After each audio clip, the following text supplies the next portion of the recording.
आज से हम स्टार्ट कर रहे हैं एजेक्स ASP.NET के साथ। ठीक है, हम देखेंगे यहाँ पे कि एजेक्स क्या होता है, क्यों इसको इतनी अहमियत हासिल है वेब डेवलपमेंट की फील्ड के अंदर। ठीक है, तो सबसे पहले आते हैं, इसका पहला पॉइंट देखते हैं। एजेक्स स्टैंड्स फॉर, ठीक है, Ajax stands for asynchronous JavaScript and XML. ठीक है, मतलब इसकी फुल फॉर्म क्या है, असिंक्रोनस जावास्क्रिप्ट एंड एक्सएमएल। ठीक है, फिर यहाँ पे देखो second point, Ajax is not a programming language. ठीक है, मतलब यहाँ पे अक्सर स्टूडेंट कंफ्यूज होते हैं, एजेक्स को प्रोग्रामिंग लैंग्वेज कहते हैं। ठीक है, देखो ये प्रोग्रामिंग लैंग्वेज नहीं है, ये एक टेक्निक है जो कि हम यूज करते हैं अपनी वेब एप्लीकेशंस के साथ। ठीक है, तो ये क्यों यूज करते हैं इसको यहाँ पे देखते हैं। ठीक है, अब थर्ड पॉइंट देखो, एजेक्स इज अ टेक्निक। ठीक है, प्रोग्रामिंग लैंग्वेज नहीं है, टेक्निक है, used by web developers in order to make website behave like desktop applications। ठीक है, मतलब एजेक्स हम क्यों यूज करते हैं अपनी वेबसाइट्स में, ताकि हमारी जो वेबसाइट है वो उसी तरह काम करे जिस तरह एक डेस्कटॉप एप्लीकेशन होती है। अब इसका मकसद, आपने डेस्कटॉप एप्लीकेशन अगर यूज की हो, विनफॉर्म्स के अंदर हमने बनाई थी, ठीक है, उसके अंदर जो हमारा पेज होता है, फॉर्म होता है, वो रीलोड नहीं होता। ठीक है ना, मतलब हमारे कोई ना उसमें वेब सर्वर का कॉन्सेप्ट होता है कि रिक्वेस्ट कहीं और जाती है, नहीं, मतलब अगर हमने अपनी वेबसाइट को मतलब रीलोड करवाए बगैर जिस तरह डेस्कटॉप एप्लीकेशन हमारी ये काम करती है, उसी तरह अगर वेबसाइट से काम करवाना हो तो हम क्या यूज करते हैं, एजेक्स यूज करते हैं। ठीक है, फिर यहां पे नेक्स्ट पॉइंट देखो, web application using Ajax enables partial page updates. ठीक है, मतलब वेब एप्लीकेशन के अंदर अगर हम एजेक्स यूज करते हैं तो उसका सबसे बड़ा एडवांटेज क्या है कि हम पार्शियल पेज अपडेट्स कर सकते हैं। अब ये पार्शियल पेज अपडेट्स क्या है, यहां आगे देखो, that is only related section of the page is updated without reloading the entire page. इसका मतलब पार्शियल का मतलब होता है अलग अलग। ठीक है, और पेज अपडेट्स का मतलब कि हमारा पेज अपडेट होता है। ठीक है, तो हमारा फॉर एग्जांपल अगर मैं आपको यहाँ पे फिगर से समझाऊं, ठीक है, देखो हमारे पास यहाँ पे एक फॉर एग्जांपल समझो वेब फॉर्म है, वेब पेज है। अब इसके अंदर 4 पोर्शन है, चारों पोर्शन में सपोज करो कोई ना कोई फॉर्म है। ठीक है, जिस तरह एक ये हो गया, ठीक है, दूसरा ये हो गया, थर्ड ये हो गया और फोर्थ ये हो गया। अब एजेक्स से पहले जब हमने ASP.NET पढ़ी थी, ठीक है, हमने वहां पे क्या देखा था कि जब भी हम किसी बटन के ऊपर क्लिक करते हैं तो पोस्ट बैक रिक्वेस्ट जाती है। पोस्ट बैक का मतलब हमारा पेज रीलोड होता है। सही है, अब देखो ये 4 हमारे पास पोर्शंस हैं। अब इस पोर्शन के अंदर अगर मैं किसी भी बटन पे क्लिक करूंगा तो अगर मैं एजेक्स यूज नहीं कर रहा तो मेरा पूरा पेज रीलोड होगा हर दफा।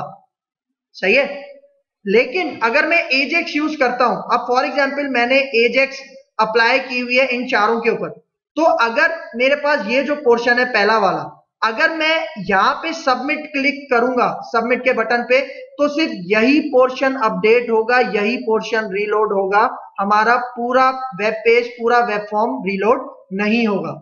ठीक है, इसका फायदा क्या है, मतलब रीलोड नहीं हो, इसका फायदा क्या है, इसका फायदा यह है कि जैसे ही मैंने यहां पे सबमिट पे क्लिक किया, तो जब तक हमारा पेज रीलोड हो रहा होता है ना, तब तक मैं अपनी वेबसाइट का यूजर इंटरफेस यूज नहीं कर सकता। ये सबसे बड़ा ड्रॉबैक है। मतलब जब तक मेरा पेज, फॉर एग्जांपल मैंने सबमिट के बटन पे कोई लार्ज कोडिंग की हुई है डेटाबेस की, सही है, तो जाहिर बात है अगर उसके अंदर बहुत सारा कोड हुआ हुआ है तो जो जब हमारे पास रिक्वेस्ट सर्वर के पास जाएगी तो सर्वर उसको प्रोसेस करने में टाइम लेगा। तो जब तक वो प्रोसेस कर रहा है, ठीक है, हमारी रिक्वेस्ट को जब तक वेब सर्वर प्रोसेस कर रहा है, तब तक हम अपनी वेबसाइट के यूजर इंटरफेस को एक्सेस नहीं कर सकते, उसके साथ इंटरएक्टिविटी नहीं कर सकते। सही है, ये सबसे बड़ा ड्रॉबैक है। लेकिन अगर मैं एजेक्स यूज कर लेता हूं तो फॉर एग्जांपल मैंने यहां पे ये जो पहला पोर्शन था इसके ऊपर अगर क्लिक किया तो सिर्फ यही पोर्शन अपडेट होगा, बाकी जो 3 पोर्शन है उसके साथ मैं काम कर सकता हूं। ठीक है, मतलब क्योंकि देखो क्लिक करूंगा हमारा पेज तो रीलोड होगा नहीं, सिर्फ यही वाला जो सेक्शन है वो अपडेट होगा। इसका मतलब मैं बाकी सेक्शंस के साथ इजीली वर्क कर सकता हूं, मेरा यूजर इंटरफेस एक्टिव रहेगा वेबसाइट का। ठीक है, ये इसका कॉन्सेप्ट है। तो यहां पे देखो ये जो कह रहा है ना last point, web application using Ajax enable partial page updates. Partial मतलब अलग अलग, हमारे पेज के अंदर जो अलग अलग पोर्शंस होते हैं उनको अपडेट करवाने के लिए, कि भाई हमारा पेज रीलोड ना हो लेकिन वो जो छोटा सा सेक्शन है वो अपडेट होता रहे। ठीक है, तो इसके लिए हम यूज करते हैं एजेक्स। ठीक है, देखो यही कह रहा है, that is only the related section of the page is updated without reloading the entire page. Related section का मतलब, फॉर एग्जाम्पल जिस तरह मैंने बताया, मैं पहले सेक्शन के साथ सिर्फ रिलेट कर रहा हूं, इंटरैक्ट सिर्फ किसके साथ कर रहा हूं, पहले पोर्शन के साथ, बाकी तीनों के साथ मैं काम नहीं कर रहा, तो सिर्फ यही पेज अपडेट होना चाहिए, मतलब यही पोर्शन अपडेट होना चाहिए, बाकियों के साथ मैं इंटरैक्ट कर सकता हूं, मतलब मेरा पेज ब्लॉक नहीं होना चाहिए, लॉक नहीं होना चाहिए। ठीक है, मेरा जो वेबसाइट का यूजर इंटरफेस है वो लॉक नहीं होना चाहिए। ठीक है, रिस्पॉन्स उसका आता रहे। ठीक है, ये इसका कॉन्सेप्ट है। सही है, फिर आगे चलते हैं। अब यहां पे देखो एजेक्स किन किन टेक्नोलॉजी से मिलके बनाया गया है इसको। ठीक है, यहां पे अब देखो HTML, CSS, JavaScript, XML, Jason और PHP। ठीक है, मतलब इन सारी चीजों से मिलके हमारे पास एक टेक्नोलॉजी बनाई गई है एजेक्स। ठीक है, जिसके थ्रू हम क्या कर सकते हैं, अपने पेज को रीलोड करवाए बगैर हम एप्लीकेशंस डेवलप कर सकते हैं, वेब एप्लीकेशंस डेवलप कर सकते हैं। ठीक है, और फिर यहां पे देखो XML और JSON, मतलब हमारा जो डेटा वेबसाइट से, मतलब क्लाइंट ब्राउजर से जो वेब सर्वर के पास जाता है, ठीक है, वो XML और JSON के फॉर्मेट में कन्वर्ट होके जाता है। मतलब जो डेटा की ट्रांसफरिंग होती है वो किस में होती है, XML और JSON में होती है। ठीक है, ये इसका कॉन्सेप्ट है। फिर अब देखो यहां पे एजेक्स को समझने के लिए हमारे पास दो टर्म्स यूज होती हैं, एक सिंक्रोनस और एक असिंक्रोनस। देखो अगर इसको आपने समझ लिया ना, आप एजेक्स को समझ लोगे। ठीक है, तो इसको जरा गौर से सुनना है। सबसे पहले हमारे पास क्या है, सिंक्रोनस इन एजेक्स। ये क्या होता है, अब देखो we have a client server application. ठीक है, मतलब जो हमारे पास वेब एप्लीकेशन होती है उसमें क्या होता है, जब मैं बटन पे क्लिक करता हूं तो रिक्वेस्ट कहां जाती है, सर्वर के पास जाती है। इसको कहते हैं क्लाइंट सर्वर, मतलब जिसमें क्लाइंट रिक्वेस्ट भेजता है सर्वर के पास और सर्वर रिस्पॉन्ड करता है वापस हमारे क्लाइंट ब्राउजर के पास।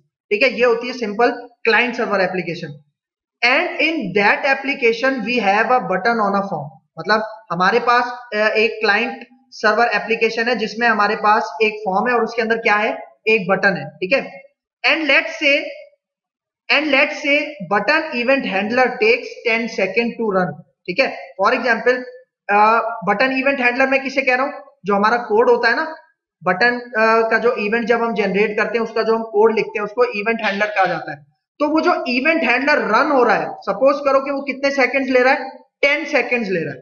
ठीक है, तो यहां पे देखो, so in asynchronous request, मतलब जब आप एजेक्स यूज नहीं करते तब कौन सी रिक्वेस्ट जारी होती है, सिंक्रोनस रिक्वेस्ट जारी होती है। ठीक है, इसको गौर से समझना।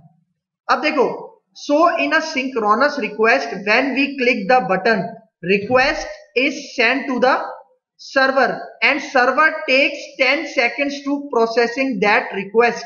So while server is processing the request, the client is blocked. सही है, मतलब जब तक सर्वर उस रिक्वेस्ट को प्रोसेस करता है, इसका मतलब हमारा पेज रीलोडिंग पे लगा हुआ है। ठीक है, और तब तक मैं अपना वेबसाइट का यूजर इंटरफेस यूज नहीं कर सकता। ठीक है, and client waits for the server to complete the process, मतलब क्लाइंट आपका रुका हुआ है, अब वो जो रिक्वेस्ट गई है अब उसको प्रोसेस करने के लिए हमारा सर्वर जितना भी टाइम ले, फॉर एग्जाम्पल वो 10 सेकेंड लेता है, 20 सेकेंड लेता है, तब तक हम बाउंड हुए हैं, तब तक हमारा क्लाइंट, हमारा यूजर बाउंड हुआ हुआ है, वो हमारे वेबसाइट के साथ इंटरैक्ट नहीं कर सकता, मतलब उसको कोई रिस्पॉन्स तब तक नहीं मिलेगा जब तक जो सर्वर है वो अपनी रिक्वेस्ट को क्या नहीं कर लेगा, प्रोसेस नहीं कर लेगा। ठीक है, ये पॉइंट है। फिर देखो जब वो प्रोसेस कर लेगा and send request back to the client, मतलब जब वो रिक्वेस्ट हमारे पास क्या कर लेगा, प्रोसेस कर लेगा, तो तब वो वापस क्लाइंट को भेज देगा। क्लाइंट कौन है, हमारा ब्राउजर। ठीक है, ये क्लाइंट है। फिर उसके बाद at that time the user interface of the client is blocked, जब तक वो सर्वर हमारी रिक्वेस्ट को प्रोसेस कर रहा है तब तक हमारा क्लाइंट ब्लॉक हुआ हुआ है, लॉक हुआ हुआ है, बाउंड हुआ हुआ है। And we can not do anything with our interface of website, मतलब मैं कोई और काम नहीं कर सकता जब तक हमारा सर्वर उस रिक्वेस्ट को प्रोसेस करके हमें क्लाइंट को वापस ना भेज दे, तब तक हम कोई काम नहीं कर सकते। तो ये देखो, ये जो हम बटन पे क्लिक कर रहे हैं तो हमारे पास जो रिक्वेस्ट जा रही है ना, ये सिंक्रोनस रिक्वेस्ट कहलाती है। सिंक्रोनस रिक्वेस्ट में क्या होता है कि जब तक वेब सर्वर हमारी रिक्वेस्ट को प्रोसेस करके वापस नहीं भेजता तब तक क्लाइंट रुका हुआ है, मतलब वो हमारी वेबसाइट के इंटरफेस को एक्सेस नहीं कर सकता। सही है, ये है सिंक्रोनस का कॉन्सेप्ट। अब आ जाओ असिंक्रोनस। ठीक है, तो देखो, अच्छा, असिंक्रोनस में आने से पहले सबसे पहले ड्रॉबैक्स, ठीक है, नुकसान सिंक्रोनस प्रोग्रामिंग के। तो यहां पे पहला पॉइंट देखो, synchronous web programming results in lengthy postbacks. Postback किसे कहते हैं? जब हम बटन पे क्लिक करते हैं और हमारा पेज रीलोड होता है। सही है, तो सिंक्रोनस वेब प्रोग्रामिंग का सबसे पहला डिसएडवांटेज क्या है कि अगर हमने किसी इवेंट पे क्लिक किया, मतलब बटन पे क्लिक किया, इवेंट चला, अब वो इवेंट जितना भी टाइम ले, मतलब वेब सर्वर उस रिक्वेस्ट को प्रोसेस करने के लिए जितना भी टाइम ले, वो लंबा टाइम भी हो सकता है, लेंथी का मतलब लंबा टाइम भी हो सकता है वो, तब तक हमारे क्लाइंट को वेट करना है लाजमी। ठीक है, अगर वो एजेक्स अपनी वेब एप्लीकेशन में यूज नहीं करता तो। सही है, फिर lack of continuous interactivity on web pages. भाई देखो, जब आप बटन पे क्लिक करते हो ना, तो आपकी वेबसाइट से इंटरएक्टिविटी उस वक्त खत्म हो जाती है, क्योंकि देखो जब बटन पे क्लिक करते हैं तो रिक्वेस्ट किसके पास जाती है? सर्वर के पास। तो जब तक वेब सर्वर उस रिक्वेस्ट को प्रोसेस कर रहा है तब तक आप अपनी वेबसाइट से इंटरैक्ट नहीं कर सकते। लैक का मतलब कमी, लैक ऑफ कंटिन्यूअस इंटरएक्टिविटी मतलब हम अपनी वेबसाइट के साथ कंटिन्यूअस इंटरैक्शन नहीं रख सकते, मतलब मुसलसल इंटरैक्शन हम नहीं रख सकते। ठीक है, ये क्या है? सिंक्रोनस प्रोग्रामिंग का ड्रॉबैक है। फिर यहां पे देखो, reduced responsiveness due to long waiting periods. अब देखो, ये रिस्पॉन्सिवनेस का मतलब वो नहीं समझना बूटस्ट्रैप वाला। रिस्पॉन्सिवनेस का मतलब जब तक वेब सर्वर का रिस्पॉन्स नहीं आ जाता क्लाइंट के पास, ठीक है, तब तक आपके पास वो जो वेबसाइट है वो रिस्पॉन्सिव नहीं है। मतलब कोई रिस्पॉन्स नहीं आ रहा है, इसका मतलब पेज हमारा रीलोड पे लगा हुआ है, पेज हमारा रिफ्रेश हो रहा है, और जब तक रिफ्रेश हो रहा है, रीलोड हो रहा है, तब तक आप कोई भी वेबसाइट के साथ इंटरेक्शन नहीं कर सकते। ठीक है, लॉन्ग वेटिंग पीरियड्स, क्योंकि यही मैंने अभी बताया, जितना लंबा ज्यादा टाइम होगा तब तक आपको आपके वेबसाइट के यूजर को वेट करना पड़ेगा, सफर करना पड़ेगा। ठीक है, ये पॉइंट है। फिर देखो, रिड्यूस्ड एफिशिएंसी। अब जाहिर बात है, जब हमारी वेबसाइट इतना टाइम ले रही है रिक्वेस्ट को लोड करने के लिए, तो हमारे पास क्या है? हमारी वेबसाइट की एफिशिएंसी कम हो जाती है। ठीक है, फिर यहां पे देखो, डिक्रीज इन प्रोडक्टिविटी। अब देखो किस चीज की प्रोडक्टिविटी, अगर मैं आपको यहां पे बताऊं, यहां पे है प्रोडक्टिविटी ऑफ यूजर्स। ठीक है, मतलब जाहिर बात है, जब हम बटन पे क्लिक करेंगे, अब रिक्वेस्ट मतलब जो गई है वेब सर्वर के पास, वो टाइम ले रहा है, वेब सर्वर उसको प्रोसेस करने के लिए टाइम ले रहा है, वो 10 सेकंड भी हो सकता है, 20 सेकंड भी हो सकता है। तो तब तक यूजर आपकी वेबसाइट पे क्या कर रहा है? वेट कर रहा है, और ये एक वेबसाइट के लिए अच्छा इंप्रेशन नहीं होता। मतलब यूजर को वेट नहीं करवाना आपने। सही है, क्योंकि जब तक यूजर, देखो अगर यूजर वेट कर रहा है आपकी वेबसाइट पे, इसका मतलब वो तो कहेगा यार इस वेबसाइट पे इतना टाइम लग रहा है, वो क्या करेगा? आपकी वेबसाइट को छोड़ के किसी दूसरी वेबसाइट पे चला जाएगा। तो मतलब इससे जो यूजर की प्रोडक्टिविटी है, मतलब यूजर जो ज्यादा से ज्यादा आने चाहिए, वो क्या हो जाएंगे? कम हो जाएंगे। ठीक है, ये इसका कॉन्सेप्ट है। सही है, ये इसके ड्रॉबैक्स थे कुछ। अब आते हैं असिंक्रोनस इन एजेक्स के अंदर। ठीक है, तो यहां पे देखो, अब असिंक्रोनस क्या होता है? भाई देखो, मैंने आपको क्या बताया था, इसकी फुल फॉर्म मैंने क्या बताई थी? एजेक्स की असिंक्रोनस जावास्क्रिप्ट एंड एक्सएमएल। मतलब एजेक्स के अंदर कौन सी रिक्वेस्ट जाती है? असिंक्रोनस रिक्वेस्ट जाती है। तो अगर मैं यहां पे आऊं, अब असिंक्रोनस की बात करते हैं। ठीक है, अब यहां पे देखो, AJAX applications are non blocking. देखो यहीं से आपको क्लियर हो जाएगा। मतलब एजेक्स के साथ अगर आप कोई वेब एप्लीकेशन बनाते हो, तो अगर रिक्वेस्ट चली भी गई है वेब सर्वर के पास, वो सारा काम कहां होता है? बैकग्राउंड में होता है। मतलब आपकी जो वेबसाइट है वो रीलोड नहीं होती, मतलब आप अपनी वेबसाइट के इंटरफेस के साथ इंटरैक्ट करते रहते हो। सही है। देखो AJAX applications are non blocking, ठीक है, as AJAX request are asynchronous, क्योंकि एजेक्स की जो रिक्वेस्ट होती है जब आप क्लिक करते हो वो असिंक्रोनस होती है।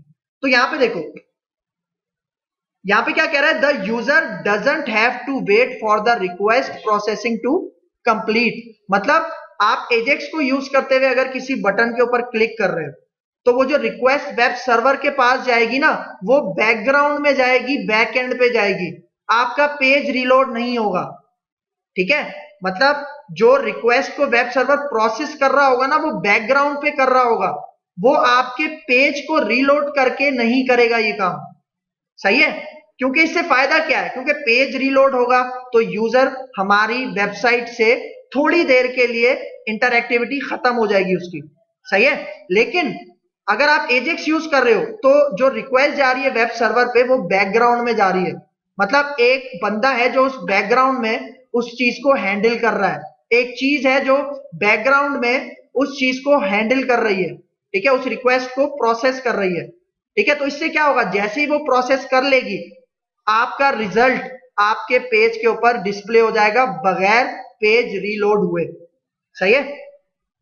फिर यहां पे देखो, even while the request is still being processed by the server, मतलब कि जो आपने रिक्वेस्ट भेजी है एजेक्स के थ्रू, असिंक्रोनस रिक्वेस्ट भेजी है, वो सर्वर अभी उसको प्रोसेस कर रहा है, द एप्लीकेशन रिमेन्स रिस्पॉन्सिव, लेकिन फिर भी आपकी एप्लीकेशन रिस्पॉन्सिव है, मतलब आप अपनी वेब पेज में कोई और काम कर सकते हो, ठीक है। देखो जिस तरह फॉर एग्जांपल मैंने आपको ये इमेज से समझाया था, ये 4 पोर्शंस हैं, आपने यहां पे सबमिट पे क्लिक किया तो ये पोर्शन अपडेट हुआ, ठीक है। इसका मतलब आप बाकी पोर्शंस के साथ काम कर सकते हो, क्योंकि जो आपने रिक्वेस्ट यहां से भेजी थी सबमिट पे क्लिक करने के बाद वो पेज रीलोड नहीं होगा, बल्कि एजेक्स उसको बैकग्राउंड में क्या करता रहेगा, एजेक्स के थ्रू वो जो वेब सर्वर रिक्वेस्ट को प्रोसेस कर रहा है ना, वो सारा काम बैकग्राउंड में चलता रहेगा, ठीक है। ये इसका पॉइंट है, ठीक है। फिर यहां पे देखो, ठीक है, वही कह रहा है द एप्लीकेशन रिमेन्स रिस्पॉन्सिव, मतलब जब तक रिक्वेस्ट आपकी प्रोसेस कर रहा है वेब सर्वर तब तक आपकी एप्लीकेशन रिस्पॉन्सिव रहेगी, and the user can interact with the application, देख रहे हो, मतलब वेब सर्वर आपकी रिक्वेस्ट को प्रोसेस कर रहा है तब तक आप अपनी वेबसाइट पे कोई और काम भी कर सकते हो, सही है, ये पॉइंट है इसका। फिर देखो, when the request processing is complete the interface is automatically updated, मतलब जैसे ही वेब सर्वर क्या कर लेगा, रिक्वेस्ट को प्रोसेस कर लेगा तो ऑटोमेटिकली आपका वो जो पोर्शन है जहां से आपने रिक्वेस्ट भेजी थी वो ऑटोमेटिकली अपडेट हो जाएगा और वहां पे आपको रिजल्ट मिल जाएगा, ठीक है, ये इसका प्रोसेस है। फिर देखो, this is not the case with synchronous request, मतलब ये जो असिंक्रोनस रिक्वेस्ट है ये वाला काम सिंक्रोनस रिक्वेस्ट में नहीं होता। क्यों नहीं होता, the user interface is blocked and user can not do anything else until the request has completed processing, मतलब कि सिंक्रोनस रिक्वेस्ट में क्या होता है, आपका इंटरफेस ब्लॉक रहता है, आपकी वेबसाइट का यूजर इंटरफेस ब्लॉक रहता है, कब तक, जब तक वेब सर्वर आपकी रिक्वेस्ट को प्रोसेस ना कर ले और वापस रिस्पॉन्ड आपके क्लाइंट ब्राउजर पे सेंड ना कर दे, ठीक है, ये होता है असिंक्रोनस इन एजेक्स, ठीक है।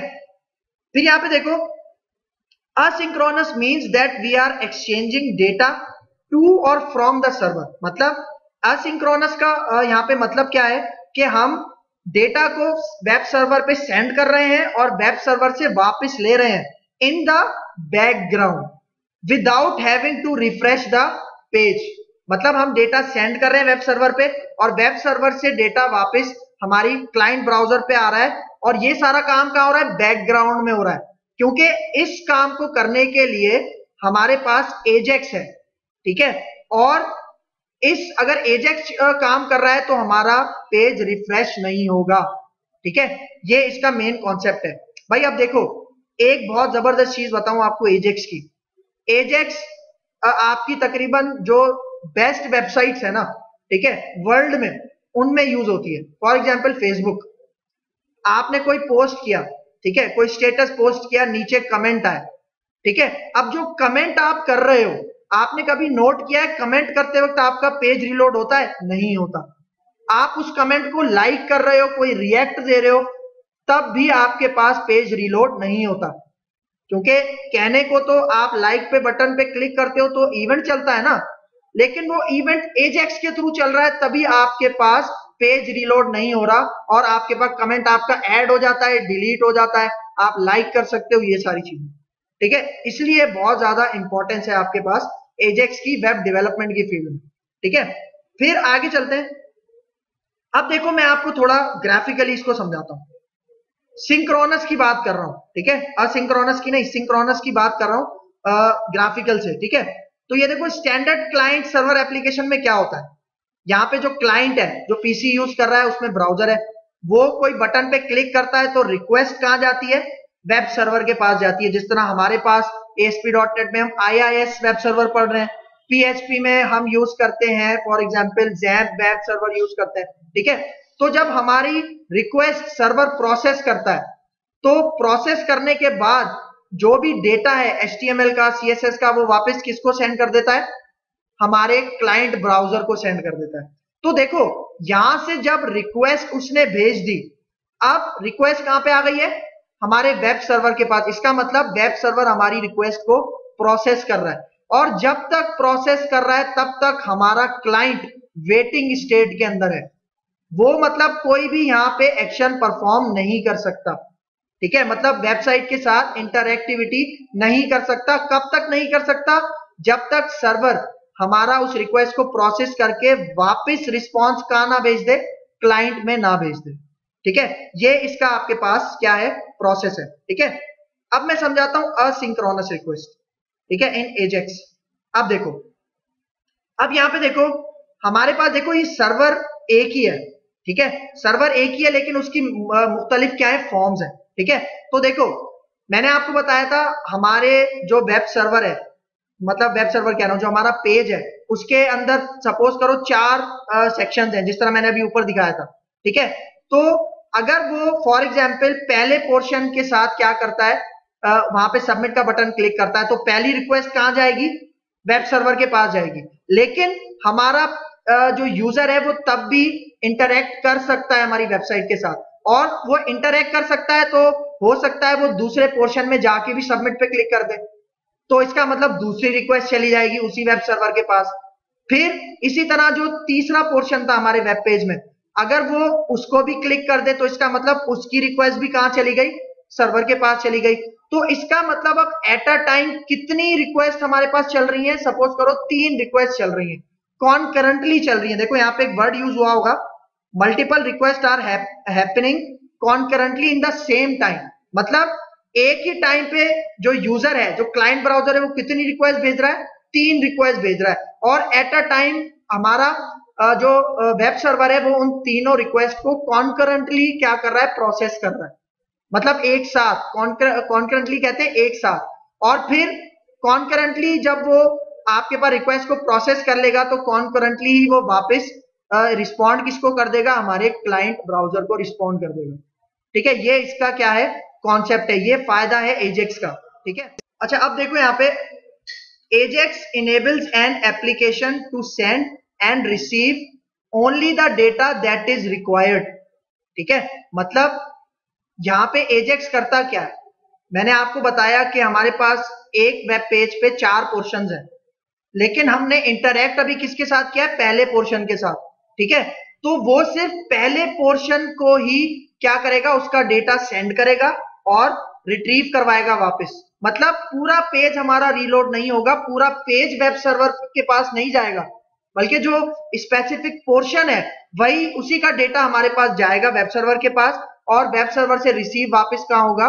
क्लाइंट के ब्राउजर पे रिसीव होगा। तो इससे एक और फायदा है, as a result that is reduced traffic between the client and the server and better performance। मतलब इससे जो ट्रैफिक है कि सारा डेटा नहीं जा रहा और सारा डेटा वापस नहीं आ रहा, स्पेसिफिक डेटा जिससे हम रिलेट कर रहे हैं, जिससे हम काम कर रहे हैं, सिर्फ वही डेटा जाएगा और वही डेटा हमें रिटर्न मिलेगा। मतलब पूरा पेज का डेटा नहीं जाएगा, पूरा पेज रिलोड नहीं होगा। ये सबसे बड़ा फायदा है एजेक्स का। ठीक है, अब यहां पे देखो the key stone of Ajax is XML HTTP request object. मैंने आपको बताया था कि जो हमारा डेटा जा रहा है, जो बैकग्राउंड में प्रोसेसिंग चल रही है एजेक्स के थ्रू, वो हैंडल कौन कर रहा है? वो हैंडल कर रहा है हमारे पास XML HTTP रिक्वेस्ट का ऑब्जेक्ट। मैंने बताया था ना, एजेक्स एक बंदे को, फॉर एग्जांपल आप XML HTTP रिक्वेस्ट को एक बंदा समझो जिसका क्या काम है, जिसका काम ये है पेज को रीलोड नहीं करवाना और बैकग्राउंड में जो भी डेटा सेंड हो रहा है और रिसीव हो रहा है क्लाइंट ब्राउजर पे, वो सारा हैंडल करना है। तो ये जो XML HTTP रिक्वेस्ट का ऑब्जेक्ट है, जब भी हम कोई रिक्वेस्ट सेंड करते हैं तो ये ऑब्जेक्ट क्रिएट हो जाता है बैकएंड पे, और इसके कुछ मेथड्स हैं जो कि क्या काम करते हैं, डेटा सेंड करवाते हैं वेब सर्वर पे और डेटा रिसीव करवाते हैं वापस क्लाइंट ब्राउजर के ऊपर। अब देखो ये जो XML HTTP रिक्वेस्ट का ऑब्जेक्ट है, ये कहां कहां होता है, ठीक है। देखो यहाँ पे देखो, all modern browsers support the XML HTTP request object. मतलब जितने भी आपके पास ब्राउजर्स हैं, आप किसी के ऊपर भी काम कर लो, लेटेस्ट इंटरनेट एक्सप्लोरर के 7 वर्जन और उससे पीछे नहीं, उसके आगे वाले वर्जन जो लेटेस्ट है, जो 8.1 में आते हैं और जो 10 में आते हैं, ठीक है, उसमें आप यूज कर सकते हो, लेकिन उससे बैकग्राउंड में यूज नहीं कर सकते। फिर यहाँ पे देखो, the XML HTTP request object can be used to exchange data with a server behind the scenes, ठीक है। मतलब देखो ये इंपॉर्टेंट पॉइंट है कि XML HTTP रिक्वेस्ट का जो ऑब्जेक्ट है वो क्या करता है, डेटा को एक्सचेंज करवाता है। एक्सचेंज का मतलब पहले डेटा जाएगा और वापस डेटा क्लाइंट पे आएगा, ठीक है। तो ये वाला काम बिहाइंड द सीन्स, मतलब बैकग्राउंड में कौन परफॉर्म करवाता है, XML HTTP रिक्वेस्ट का ऑब्जेक्ट। तभी देखो यहाँ पे इसको की स्टोन कहा जा रहा है, की फीचर जिसे हम कहते हैं, मेन फीचर जिसे कहते हैं, ठीक है। फिर यहाँ पे देखो वही बात, this means that is possible to update parts of a web page without reloading the whole page. मतलब एजेक्स के थ्रू ये पॉसिबल है, XML HTTP रिक्वेस्ट के थ्रू ये पॉसिबल है कि हम जो हमारे पास पेज है उसके कुछ पार्ट्स को अपडेट करवाएं without reloading the whole page. सही है, ये इसका कॉन्सेप्ट है। अब यहाँ पे देखो ब्राउजर के नाम भी बता रहा है, ठीक है, जितने भी मॉडर्न ब्राउजर्स हैं, क्रोम, फायरफॉक्स। अब देखो इंटरनेट एक्सप्लोरर 7+, ठीक है, 7 या उसके बाद के जितने भी लेटेस्ट हैं, फिर एज हो गया, सफारी, ओपरा वगैरह, have a built in XML HTTP request object. मतलब ये ऑब्जेक्ट उसमें वहां पे मिलता है हमें, ठीक है। अब देखो यहाँ पे